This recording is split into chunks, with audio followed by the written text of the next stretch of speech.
Our next speaker is Brent, attorney at law. He's worked a lot of aviation law over the years, and he's just going to give us a few pointers and answer questions if you have questions. So, Brent, over to you. Thank you.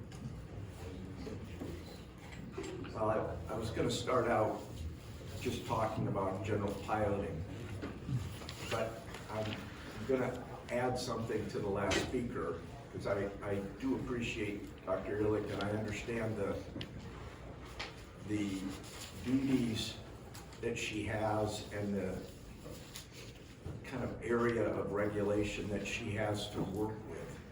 But I have a little bit of a different point of view on this.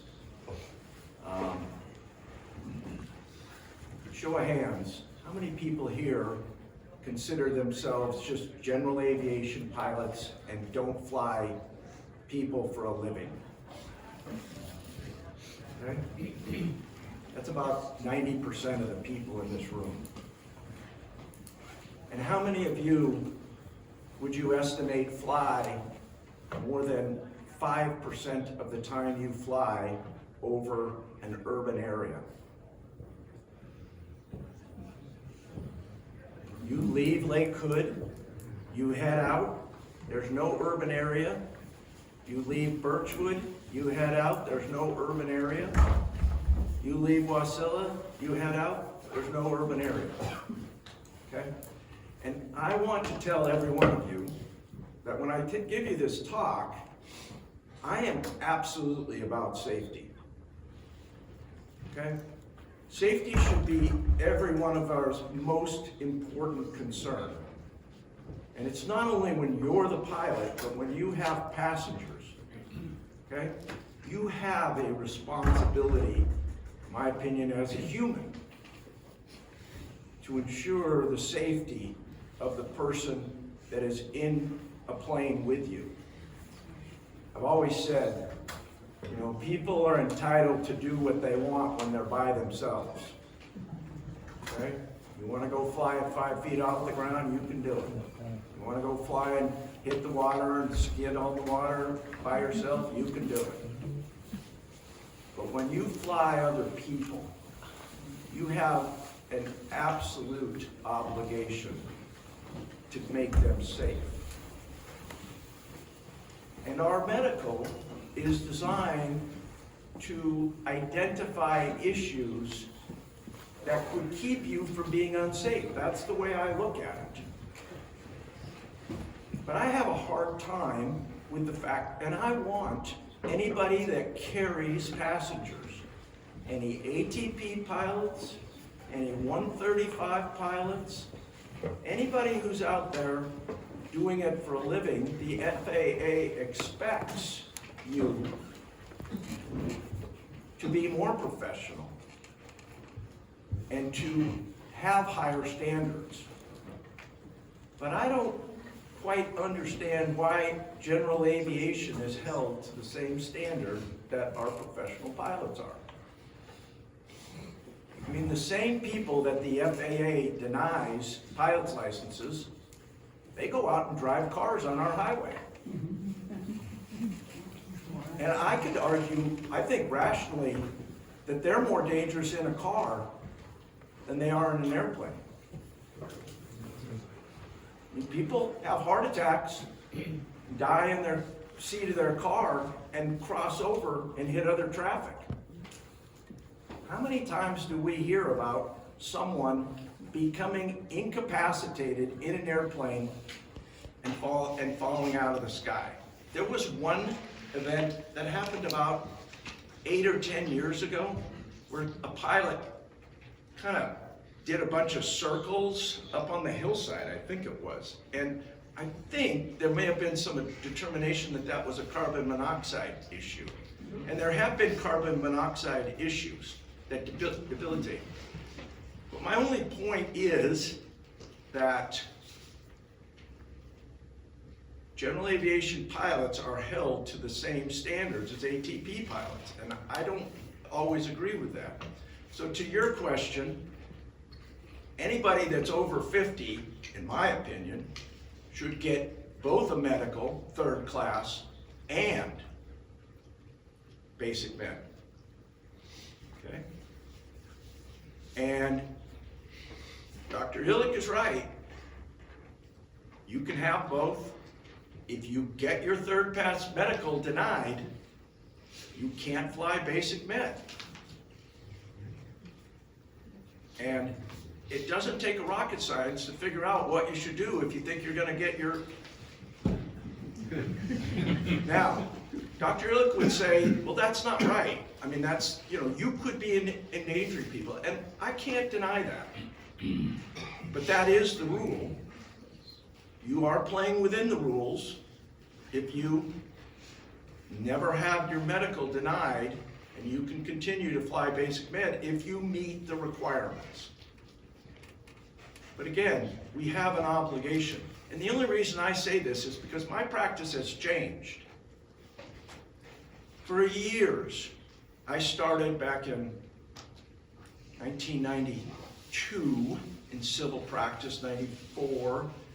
I became an AOPA attorney, and from about 1997 through 2017, my practice was helping pilots who the FAA said, we're taking your license. We're going to suspend it, 30 days, 120 days, all these things.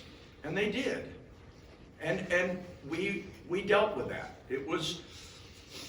There's a process for it. In 2016, that stopped, basically. I have little to no piloting cases. I don't know what is going on with the FAA. But there's no enforcement of piloting issues. And I said this last year at the aviation safety, at the Airman's show. And the FAA guy came out and said, you're right. And I don't think that's good, quite frankly. You guys all laugh, but I don't like flying up in Palmer and Wasilla. Because there's so many people flying without licenses, without medicals. I just don't fly up there. Say it isn't so. Call me a liar. But, and I'm going to get to it in a minute. There's been a little bit of change to that. But my practice has all gone to what little that I do is medicals. And people getting caught up in the medical. And, I mean, at one point, I was told there were 92,000 applicants waiting for FAA approval of a medical. 92,000 at one point. It is a nationwide problem. You can go out on any forum and you will get complaints about FAA medical and what it takes to get through their system. And I can give you stories about people that I feel got unfairly caught up in it and have no way out. And yet, those people can drive to and from anywhere they want. They're not carrying passengers, and they're not doing anything. So, I want to emphasize again though, I am not advocating that you should fly if you've got any kind of medical problem. Really, but this is something about personal accountability in our world that I think we all need to think about. It's not just about me and what I want to do, because I want to fly. I can't live if I don't fly. We have other obligations, and I hope we hold ourselves out as pilots to higher standards than that. Because I want to fly is really selfish. It should be, I want to fly safely. I want to complete the mission, and I want it to be uneventful. I like that word. Every time I leave an airliner, When I walk by those pilots, I say to them, thank you for giving me an uneventful plane ride. My word is boring.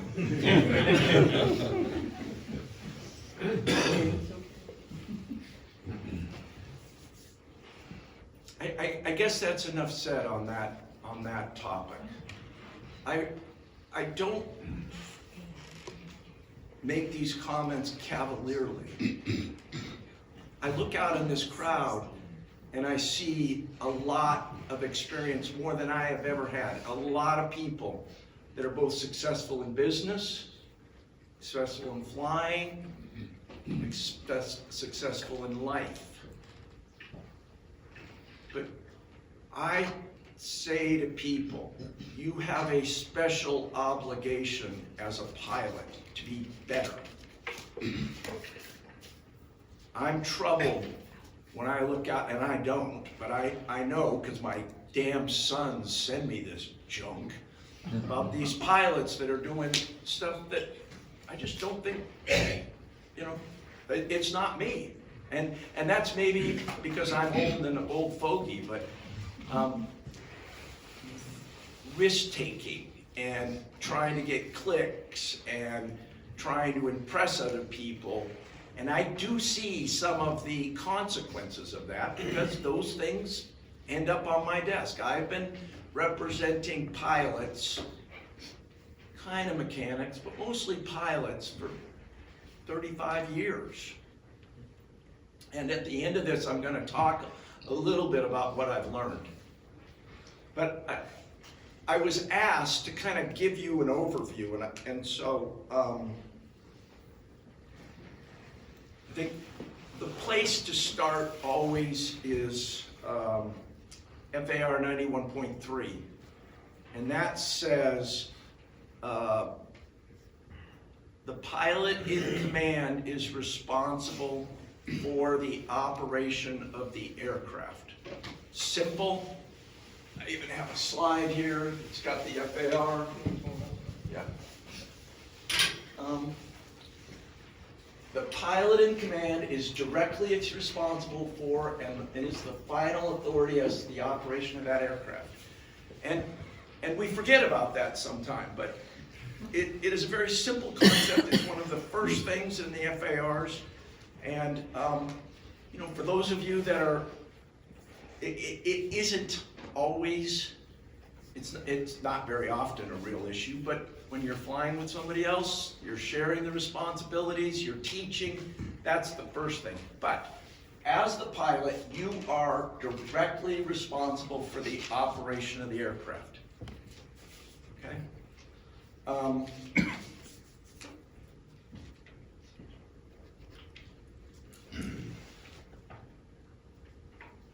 The second thing is,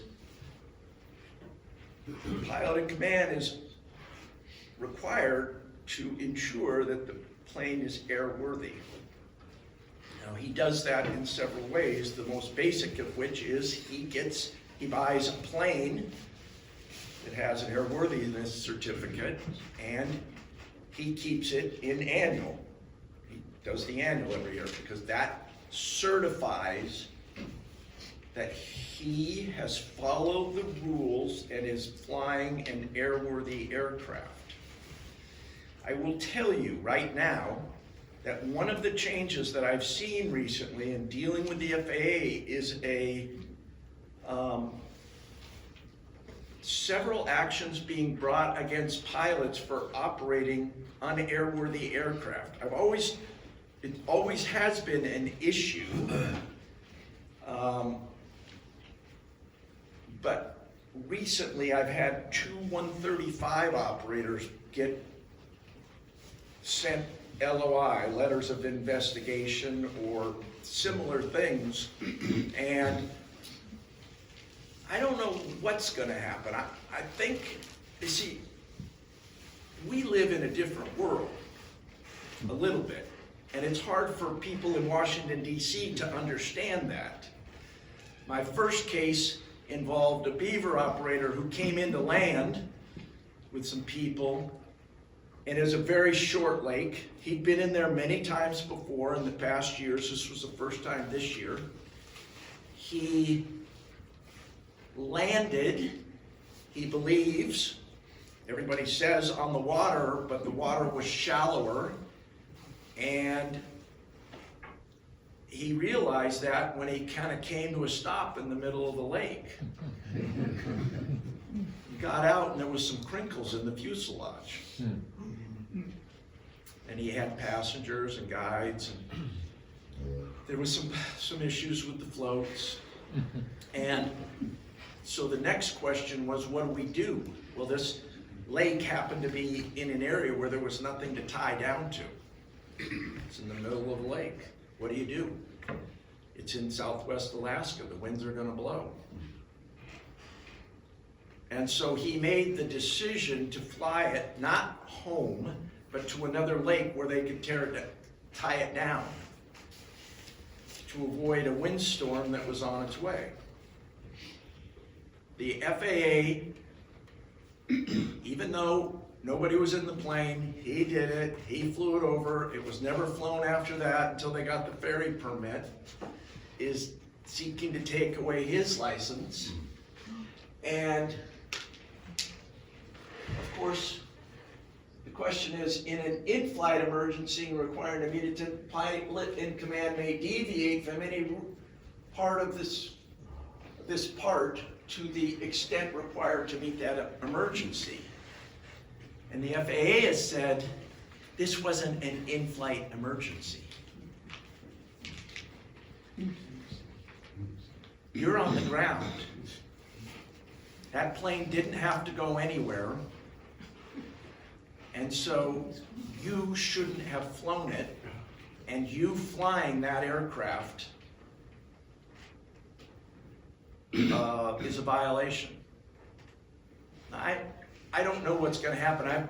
I've got a Washington, D.C. attorney who I had to kind of explain where these people were and what they were going to do and how minimal this was. And my client had 20,000 hours, about 7,500, I think, in beavers. He knows beavers. So it will be an interesting case. But the point is, I think I'll bet if I raise my hand, or I ask you to raise your hand, at least half of you would be able to tell me a story of something you've heard about somebody flying a plane that had gone up on its nose and they just replaced the prop and flown it back, or knocked off some gear and done that and they'd flown it back. And Duct tape. Duct tape. Yeah, I've had a duct tape case. Yeah, the FAA was not happy with the duct tape of the door. That wouldn't close for a reason. But my point is, as you are responsible, and it's not just, there's things. I mean, you can hit a bank with your wingtip and kind of dislodge it. You put it back. Is that something that makes the aircraft unairworthy? You can put a pretty good hole in your float on a bank and chain, rivet, whatever you need to do to get you back home. Does that make it unairworthy? I don't know the answers to those things. I'm just letting you know that there is always been a push with the FAA to avoid people to not fly airworthy, and they take a pretty hard view on it. I think they learn about 2% of the planes that fly unairworthy. That's just my opinion. I don't have any facts to support that or anything. But there is a process in place to get a ferry permit, and most times, you know, with a good mechanic, you can make that arrangement, and I know a lot of people that have done that. So I do think that is worth noting. The third thing is the documents that you need to have in your aircraft. You need your pilot certificate, whether it's your sport pilot or your private pilot, whatever it is. You need your medical certificate or basic med. You need an airworthiness certificate, aircraft registration, owner's manual, weight and balance. The old days, you required a radio certificate. I don't see anybody requiring a radio certificate anymore. Those are the things that you have to either carry on your person or have in the plane.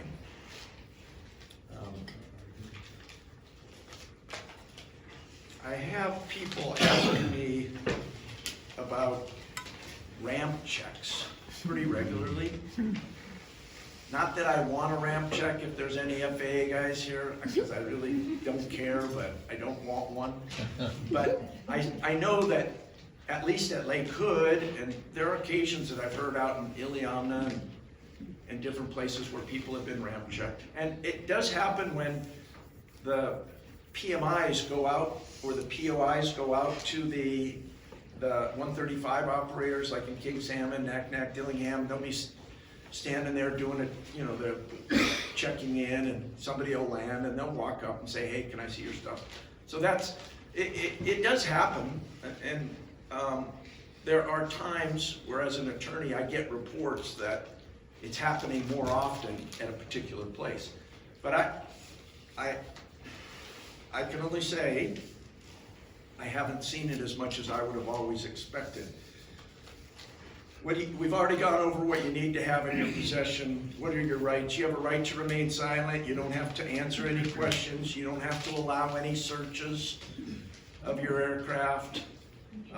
You are supposed to present the airworthiness certificate. You're supposed to do the registration. You're supposed to present the manual and weight and balance. They're entitled to inspect, but not to take. In this day and age, everybody has a camera with a phone with a camera on it. They can take a picture of it. That's a good way to handle it.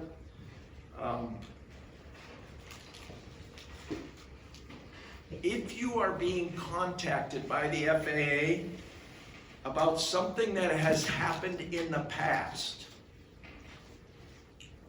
my advice is always to say, I'd really like to talk to you, but first I want to talk to an attorney about that. And whether you hire me or you hire any attorney, it doesn't make any difference. What that attorney should do is listen to your story and, you know, assess whether you've got any issues, and if you do, negotiate something, and if you don't, put you in for you know, let them answer your questions. Sometimes I even send a letter saying, yeah, we'd be happy to. Send me your questions, and I'll give you the answers. And sometimes they do that, and it works out fine.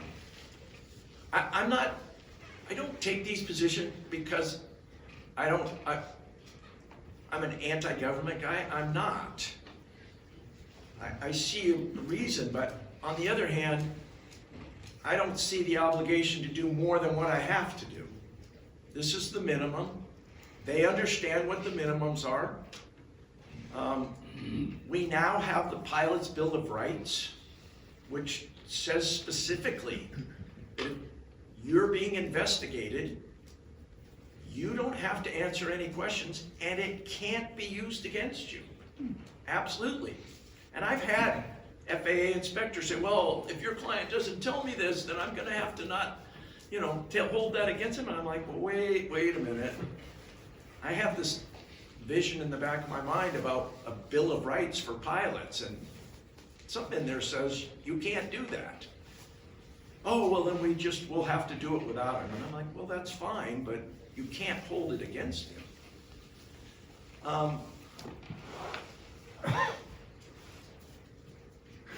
So those are the context of. The other question I get a fair amount about is accidents and incidents.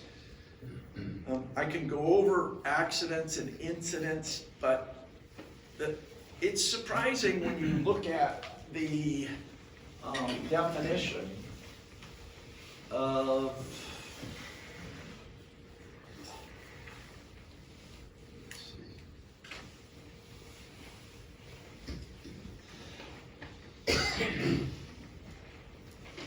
let me just show you this, because this is a standard letter of investigation. If you get one of these, you should contact an attorney. That's my advice. It's a form letter. It refers to the Pilot's Bill of Rights. And it talks about the operation, and then sometimes you get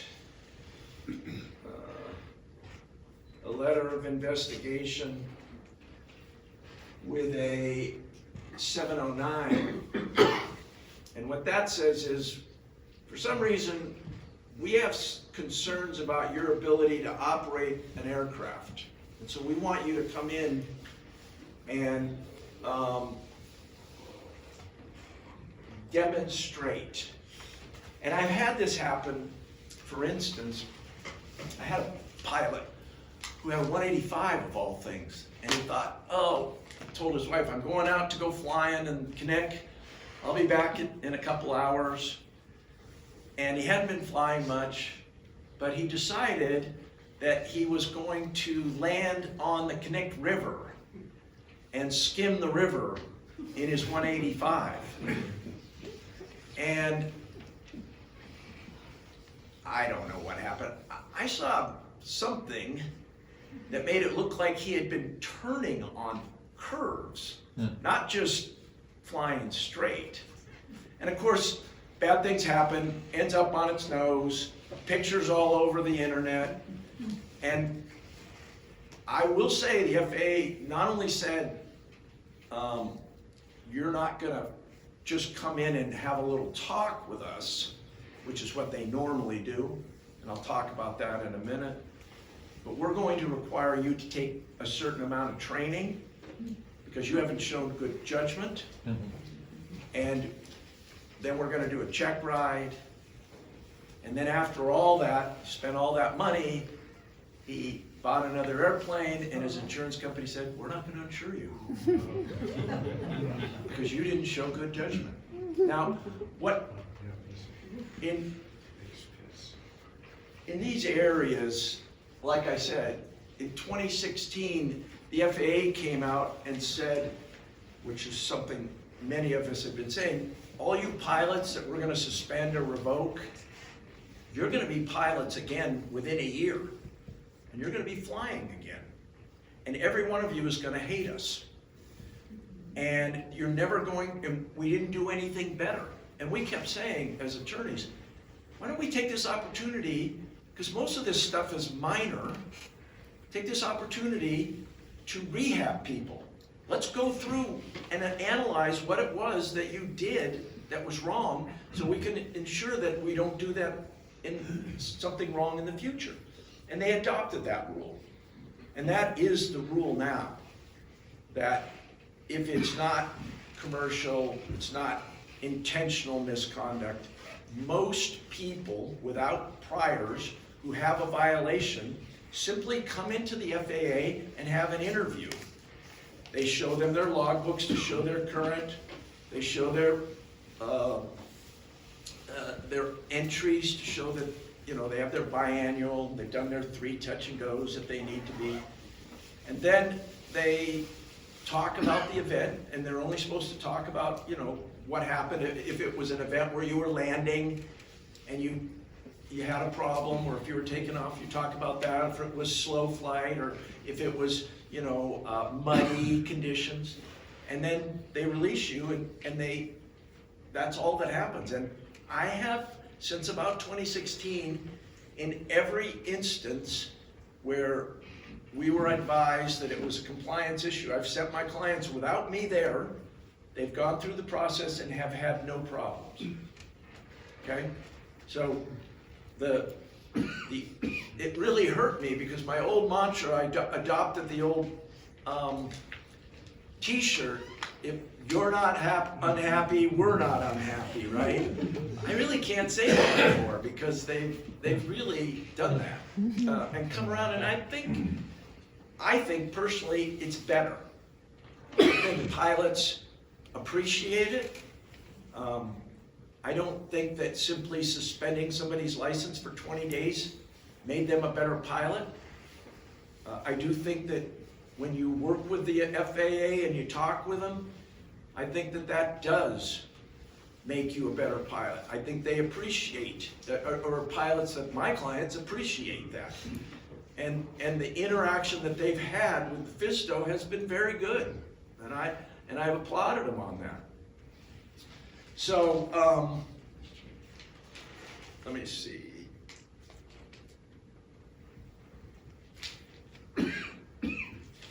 But accidents, incidents, the big thing about accidents is you're gonna have to fill out what's called a 6120 NASA report. And it's always good to have an attorney look at that. The incidents don't have to be reported. The accident reports, the 6120, will get turned over to the FAA. You will be talking to the FAA. Again, it's a good idea to have an attorney. I'm going to give a boost for AOPA. I don't know how many people in here are members of AOPA. I think it's a tremendous organization. For $75 or $100, it buys you a legal insurance plan that gives you time to come in and talk to an attorney. It gets you, if the FAA brings an action against you, it gets you, I've seen them pay a lot more than the $3,000 that they say they're limited to. I think they make a ton of money off the insurance program because I don't think that many people use it, and I think a lot of people buy it. But I think it's good and it's cheap insurance. And I think you can even get it now for the medical issues also, when you start having medical issues. I will tell you that as an attorney, there's very little I can do for you on medical issues. I get people calling me probably 6 a year, 8 a year, maybe a little bit more. And the FAA has almost unbridled authority to deal with medical issues. And it is very difficult to overturn any determinations, and it is very difficult to win. And along that one point, I'm going to echo a little bit what Dr. Illig said, which is, and emphasize this, do not lie, do not mislead on your applications, okay? It is an automatic basis for revocation of your license. And there is very little that can be done. And in some ways, you know, it's not fair because a lot of people, you know, the questions can be misinterpreted. But I'll give you an example of where I really think that the government let us down, and that is our veterans fought and went to serve, and when they got out of the service, they were told, you need to report everything that you had while you were in the service if you want to get VA benefits. You need to report it all, when they're discharged. And they would do that, even if it was minor, depression. I had some depression while I was in, I got diagnosed with depression because I had a bad hip, is one of my clients. And then they came and did applications for their medical, and they didn't put that down. Maybe it happened 5 years ago, they didn't have any problem, they didn't put it down. And the FAA and the VA cross-reference all these pilots. And then they went around, and one of my clients got visited by criminal investigators from the FAA who told him he was going to go to jail for what he'd put down on his application. And they revoked him, and it went across the country.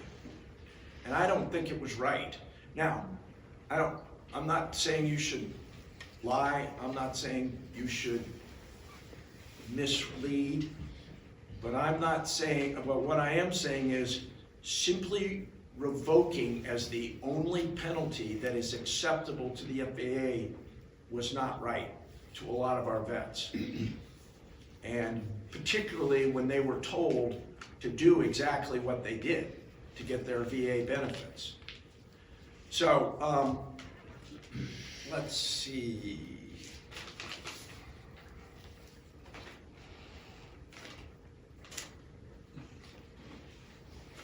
We've gone through that. I think I would like to, I do need to talk about NASA. Anytime you have an incidental event that, a call from the tower that you mishear, even if they don't call you and they don't call you and say, hey, you need to contact the tower when you get down, you should file a NASA. You should always file a NASA. One time I didn't. I was coming into Lake Hood and I've got 4 flights, I've got a 660, I'm zoomed in, I'm coming right over the boat hole. I've got Merrill, I've got International, I've got my little V, I'm flying toward to the ballpark, and they say, hey, you're in international airspace. I said, no, I'm not. I'm looking right at it. It's way over here. Well, it looks like you need to avoid it. I was so certain that I was not in international airspace because I had it on 2 GPS instruments. Now, I filed a NASA anyway, okay? It doesn't hurt. It doesn't do anything. You can file all you want. If you file, you get the benefit of a NASA unless if your FAA violation was inadvertent, I didn't do it on purpose, and not deliberate, your FAR violation may not involve a criminal offense, accident, or disclosure of a lack of qualification or competency. You've not been found to have violated an FIR and enforcement action within the last 5 years, and you file it within 10 days of the event. And it's kind of like, even if the FAA comes after you, you can show them that you filed this, and if you meet those criteria, you don't receive any punishment. That's what happens. It's there, it's on your record for 5 years, but you don't receive any punishment. I always tell people to do that. We've gone over the 709s, and kind of the last area that I thought would be a little bit of my insight. And I have had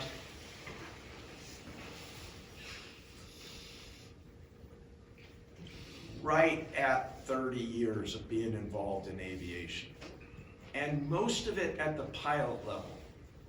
General aviation. I don't represent, I now represent some 135 operators, but most of the time it's been pilots and it's been accidents. I think people find this strange, but I have been involved as a lawyer in at least 9 mid-airs. I find that staggering. 9, where airplanes ran into one another. And in some instances, people survived, everybody survived, nobody survived, some people survived. I'm going to tell you that I am the biggest advocate of ADS&B that there is. Of course, I fly regularly out of Lake Hood. And when you fly out of Lake Hood and you go across the inlet, there's Elmendorf, Merrill, Lake Hood, International, and there's a V funneling into with all the general aviation. And I come in from the west, I go out to my cabin, Sunday afternoon, all Russ are flying, everybody's flying to come in, Regal, Joe Schuster's place, Regal, Jimmy's place, all of them are flying in, right? Everybody's coming in. I never knew there were so many planes out there until I got AASF and put them up on my screen. I was like, oh, I mean, it's just like, and I really appreciate, when you're out there and you think you're by yourself. And all of a sudden you go, what is that? Where am I? And you look, and it's not only been that, but it's been, I don't know about you, but I would be coming in on the flats, and they would say, there's somebody at 11 o'clock, opposite direction, same altitude. And I'd go, okay. And I'd look, and you don't see anything, right?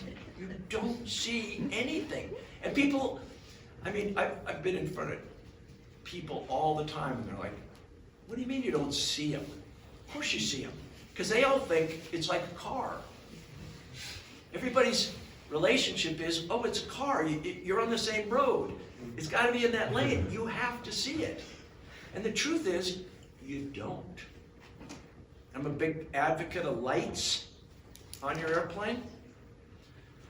But AASF has changed that, in my opinion, in the area. Now, I've been around people that tell me, no, I'm not letting the government know where I'm at. I got that. Just make sure you have a burner phone that you have on and not your Apple phone, because they know where you're at with your Apple phone, okay?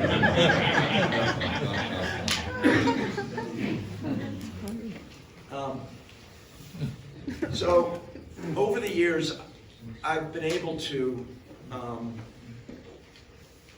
have some observations, and I personally, one of the best things I ever did, and trust me when I tell you, I have made mistakes as a pilot, okay?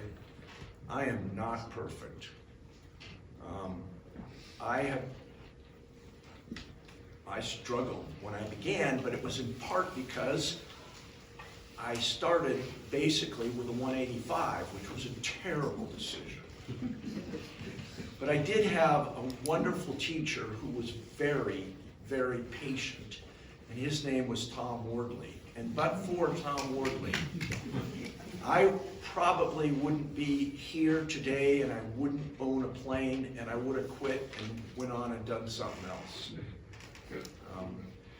And I say that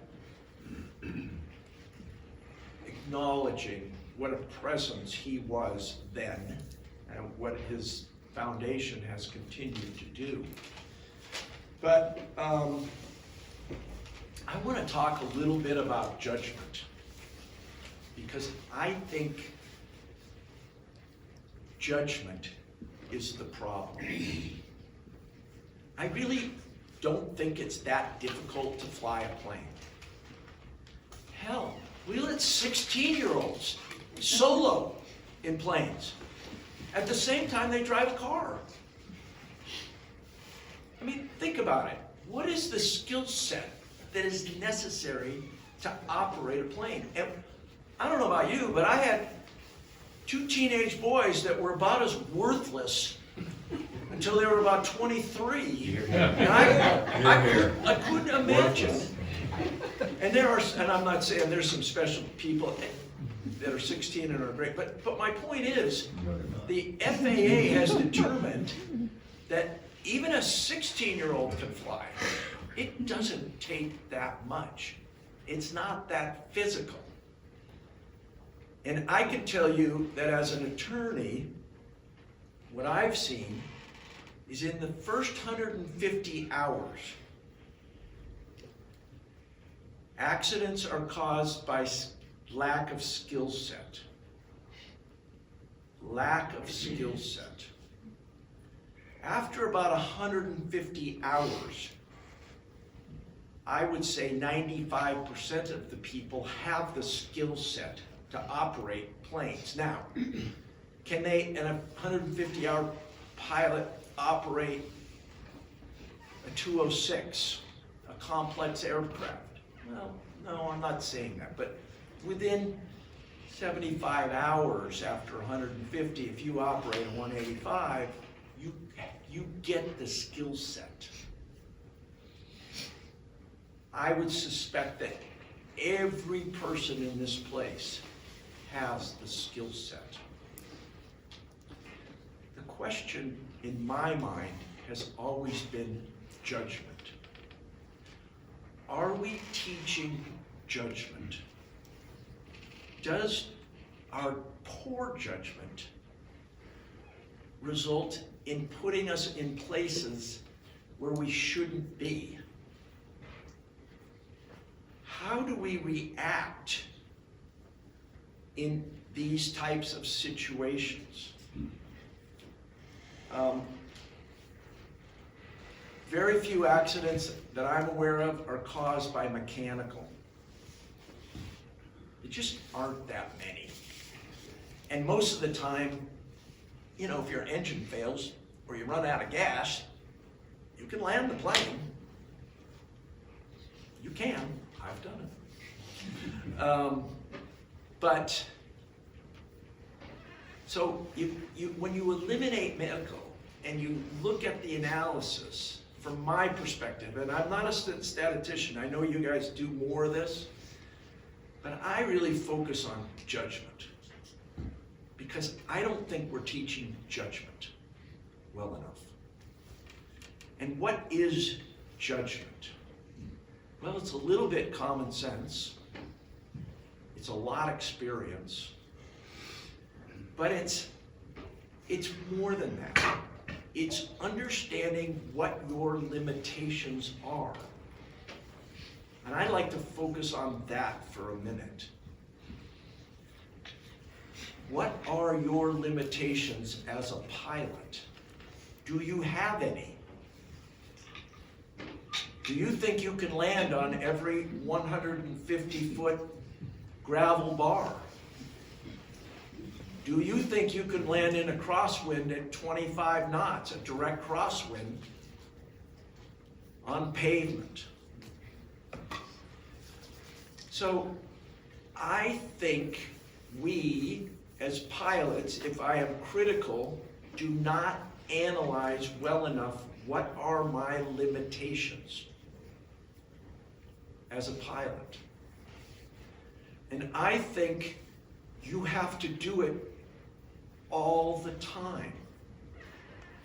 I don't think it's something you do once a year because it makes such a difference every day. The conditions are different. I think it makes a difference how much you fly. I tell people this. I'm not a professional pilot. I'm just a country lawyer is what I describe myself as. I don't fly for a living. And so when I go flying, there's what's called the envelope of safety. And I try and stay in the middle of that envelope of safety. And the further or the closer I get to the edges of that envelope of safety, the better my skill set has to be. It's not only my skill set, but the capabilities of the aircraft and my being able to operate those. You can have the best panel in the world, but if you don't know how to operate it, it doesn't do you any good. And if you don't know how to operate it under stress, it's certainly not going to do you any good. So, my admonition to everybody here today is yes, we need to sharpen our skills. We need to be able to operate. But we really need to do an evaluation of what our limitations are, an honest one. Those can be medical limitations, like Dr. Illick's talked about. They can be mental. You know, am I going through a divorce today, this week? You know, did somebody die? Am I doing something that I haven't done in a long time? What are my limitations?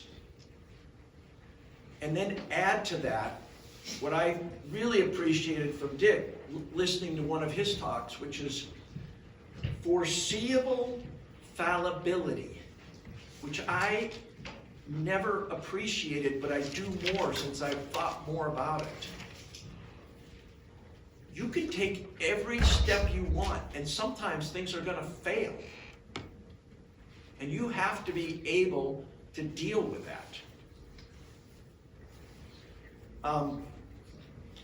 Most accidents, I say, are caused by poor judgment and overestimation of your skill set and inability to properly assess risk and a failure to appreciate foreseeable fallibility.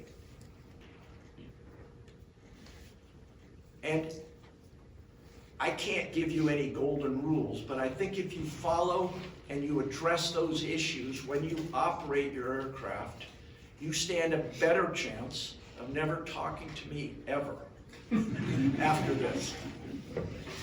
So the last thing I would say is stress affects all of this. And I know everybody, I suspect everybody's been in a stressful situation.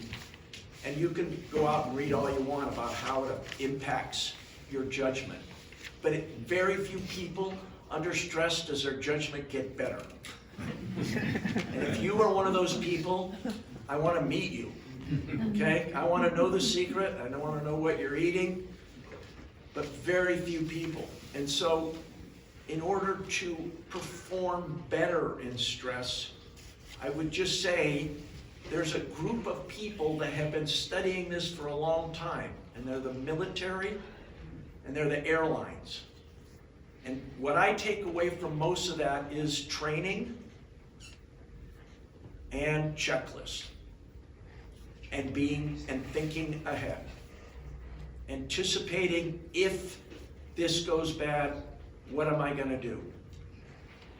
I think if you follow those things, it'll help you all be better pilots. I hope you appreciated this. I'll answer any questions, but I'm sorry to bother you guys for so long.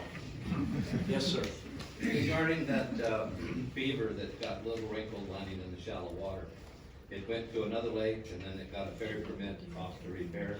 Did the author of the ferry permit do any modifications, any? Oh yeah, there was some, they had to do a few modifications to get the ferry permit. So they had to make repairs before they could fly though? Yeah. Okay. Yes, sir.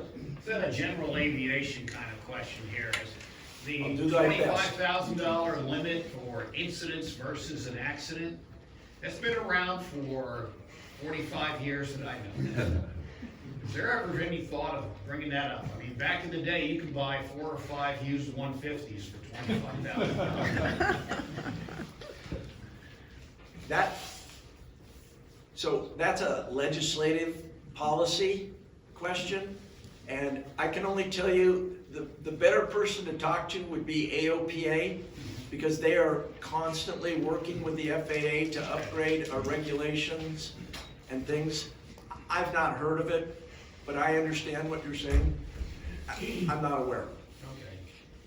Okay. But there is going to be an AOPA breakfast on May 2nd. Anybody going to that? Yeah. It's Saturday morning. Up in Palmer? Yeah, it's up in Palmer. And I think, I got to apologize because there's been some upheaval in AOPA. They just let the president go. They have some problems going on. I don't pretend to understand all that's going on, but I do think there will be representatives from AOPA, and that's the kind of thing I would bring up. Yeah, because the definition of an accident, was a big number back in those days. Now it's a prop strike. Go ahead. Have you ever seen the NASA system not work? Right? I have never seen the NASA system not work. Now, I don't see it very often. Okay. I can't say, but every time we've used it, it worked. That's it. Bored everybody. Go ahead. I'll give a plug for the AOPA legal plan. 26 years ago, I got the nasty gram from the FAA about something out in the urban area. Right. And we wound up not being able to negotiate with them. I got an AOPA attorney. Couldn't negotiate with the FAA. Went in front of an NTSB judge, and we won. We even got attorney's fees. So at that time, it was $26 a year. Best $26 I ever spent.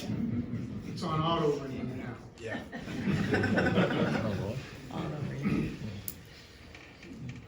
Well, thank you for being an attentive group and safe flying.